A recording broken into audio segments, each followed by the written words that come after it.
be with the nature, for the nature, by the nature. Because the nature is the mother.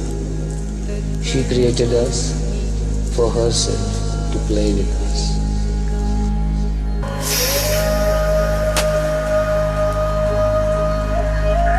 The soul is there to worship the deity. Because the relation between the deity and the soul is much, much stronger than the relation between this body and the soul. And again the Mother Nature said, no problem, I have to come in my lap. She is never going to refuse if you want refuge in her lap.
her mother. She created us for herself to play with.